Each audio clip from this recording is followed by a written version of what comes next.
gonna go through the one arm rotational kettlebell swing, okay? It's a mouthful, and just a couple key points that I like to point out with kettlebell swings. CrossFit really popularized the overhead kettlebell swing.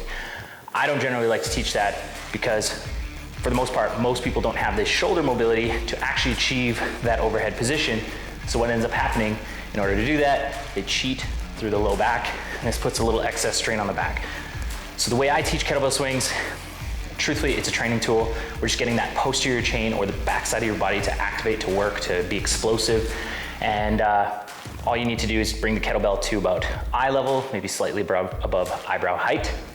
The reason why CrossFit likes the overhead in competitions, it's easy to judge if the bell is overhead. It's a lot harder to judge if it reaches eyebrow height. So it's a little bit of reasoning, a little bit of background for the kettlebell swing. So how I like to break it down, first of all, we wanna make sure with any kettlebell swing or any hinge movements with it, we're truly hinging from the hip. So if you bring the knee up, make sure if you find that little crease where your basically torso and hip flexors are, torso and leg meet, that's your hip crease. Okay, we wanna make sure I'm hinging through that movement or through that point in my body, not up here where a lot of people tend to do. The second thing with the kettlebell swings, I wanna make sure the wrist actually connects with my pelvis. Okay, as I'm coming back, if I'm too low, that's gonna pull me into a compromised position.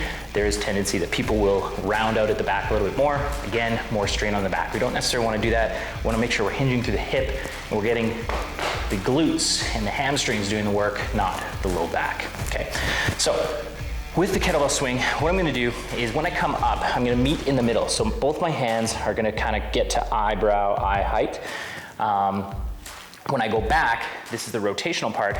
I like to teach this opposite hand. It's gonna open up as wide as I can. I'm gonna open up that chest as wide as I can as the kettlebell is down here. So this is kind of the midpoint position. This is gonna be the end point position. Again, making sure I'm hinging through here. And if you wanna add this little piece to it, big breath in at the top, brace through the core. Make sure, again, I'm hinging. I'm gonna see a little bit of twisting at the spine, but you don't want it to be too excessive, especially if this is a new movement to you. So make sure you stay a little lighter if this is a new movement to you.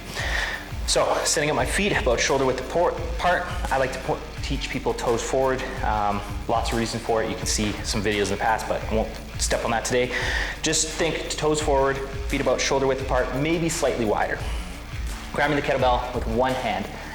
The thumb and the pointer finger should be closest to what's called the horn, okay, the corner of the horn there. From here, I'm grabbing that kettlebell and I'm gonna go back.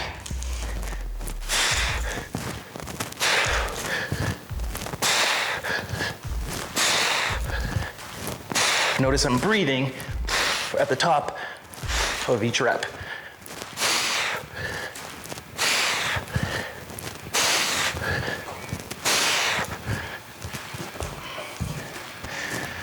Okay, so time my breath with the swing. Inhale, brace as I come back. Again, opening up that chest, letting the wrist connect with the pelvis, coming back and making sure I feel a good stretch through the posterior chain. That's the one arm rotational kettlebell swing. I know it's a lot of talking. I'm out of breath. Get to it.